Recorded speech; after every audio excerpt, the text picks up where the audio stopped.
नेपाळमध्ये महापुराचा हाहाकार। महाप्रलयामध्ये आतापर्यंत 160 जणांचा मृत्यू तर हजारो लोक बेपत्ता। अनेक भारतीय नागरिकही नॉट रिचेबल। महाराष्ट्र सरकारकडून हेल्पलाईन क्रमांक 1070 जारी।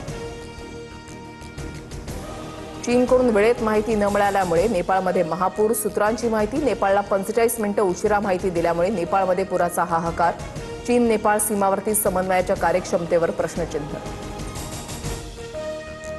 नेपाळमधील महापुरानंतर बिहार, उत्तर प्रदेशमध्ये हाय अलर्ट। बिहारच्या चंपारणमधील गंडक धरणाचे सर्व दरवाजे उघडले, तर उत्तर प्रदेशमध्ये अनेक नागरिकांचं स्थलांतर। उपमुख्यमंत्री शिंदेंची शिवसेना मंत्र्यांच्या कामगिरीवर नजर। कॅबिनेट बैठकीपूर्वी मंत्र्यांच्या कामांचा आढावा घेणार। प्रलंबित प्रश्न आणि निर्णयांच्या अंमलबजावणीसाठी शिंदेंचे प्रयत्न।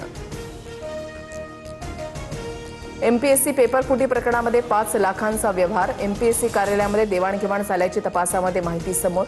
सहाय्यक कक्ष अधिकाऱ्यांना प्रश्नसंच बेकायदेशीरपणे मिळवला। पेपरफुटीची इनसाइड स्टोरी TV9च्या हाती।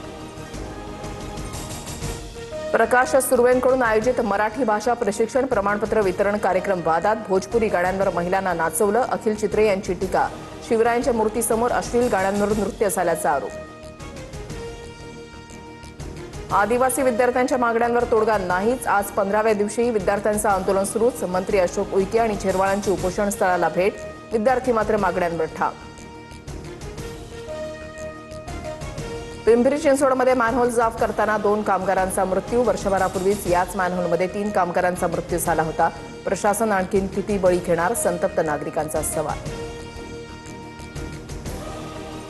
जळगावात पती पत्नीनं 2 मुलींसह जीवन संपवलं। अमळनेर तालुक्यामधल्या टाकरखेडा इथली घटना। अमळनेर पोलिसांकडून पुढील तपास सुरू।